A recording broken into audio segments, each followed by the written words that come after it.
A surprising admission from Kirsty McBain just now. The Labor candidate says she doesn't expect a result on election night. Both the Liberals and Labor have been advised by the AEC that because of the pandemic, a larger number of people than usual are voting early, either via postal votes or at pre-poll stations, and all of those votes are not counted on election night. So that being the case, and also given the tight nature of this contest in the ultra-marginal seat of Eden-Monaro, Kirsty McBain says it could take several days before a result is known.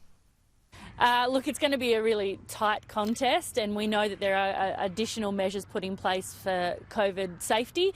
I don't think that there will be a result on election night, probably the next week.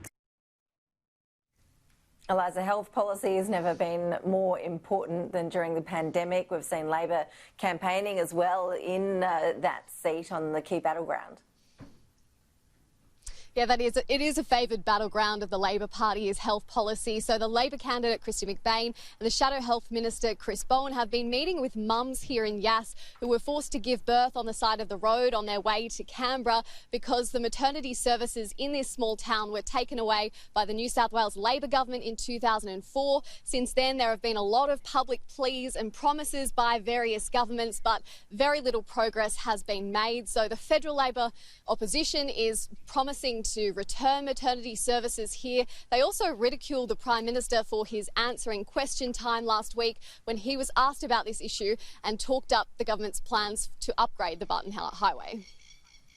Women should give birth in a bed, not a back seat, and not the boot of a station wagon. The women and families of the Yass Valley deserve better than having to travel to Canberra or Bowen to give birth. I want to thank Lindsay and the other mums who shared their stories with Kirsty and I today. Harrowing stories. Stories of giving birth in the boot of a station wagon or on the side of the road, or if they can't make it, at Yass Hospital without a maternity ward.